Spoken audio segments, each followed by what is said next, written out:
మీరిచ్చిన సపోర్ట్ వల్ల ఇంత దూరం వచ్చాను. ఎప్పటినుంచో గివ్ అవే ఇద్దామనుకుంటున్నా. ఇప్పుడు అనౌన్స్ చేస్తున్నా మీకోసం. గివ్ అవే కోసం మీరు చేయాల్సిందల్లా ఒకే ఒక కామెంట్. అందరిలాగా ఫాలో చేయండి, షేర్ చేయండి, లైక్ కొట్టండి అని పత్యాపారాలు నాకొద్దు. ఈ నెల ఒక గివ్ అవే ఇద్దామనుకుంటున్నా. అది కూడా నాకు కొలాబ్స్ వస్తేనే. యూట్యూబ్‌లో ఒకరికి, ఇన్‌స్టాగ్రామ్‌లో ఒకరికి ఇస్తాను. మిమ్మల్ని ఒకటి అడుగుతాను. దానికి కామెంట్ చేయండి. అన్ని కామెంట్స్‌లో ఏ కామెంట్‌కైతే ఎక్కువ లైక్స్ వస్తాయో వాళ్ళే విన్నరు.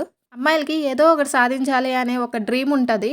ఆ డ్రీమ్ ఇంకా డ్రీమ్ లాగే ఉండిపోయిద్ది. అదేం నెరవేరదు. ఏదో చేసి ఇరగదిద్దాం అనుకుంటారు గానీ, ఏదో ఒక రీజన్ వల్ల అది వెనక్కెళ్ళిపోద్ది. ఏ రీజన్ వల్ల మీరు అనుకున్న గోల్‌ని మీరు రీచ్ అవ్వలేకపోయారు అనే విషయాన్ని కామెంట్ చేయండి. మనుషులు ఎప్పుడైనా సరే ఎట్లా ఉంటారంటే, మనం అనుకున్నది జరగలేదనుకోండి, మన చేతగానితనం వల్ల జరగకపోయినా సరే పక్కనోళ్ళ మీద దోసేస్తుంటాం. అది ఈజీ కాబట్టి. కానీ కొన్ని రీజన్స్ ఉంటాయి. వాటిని తప్పించుకొని అస్సలు ముందుకే వెళ్ళలేము. అలాంటి బలమైన రీజన్స్ మీ లైఫ్‌లో ఏదైనా ఉంటే కామెంట్ చేయండి. 15 డేస్ టైంలో ఏ కామెంట్‌కి లైక్స్ ఎక్కువ వస్తాయో వాళ్ళే విన్నర్.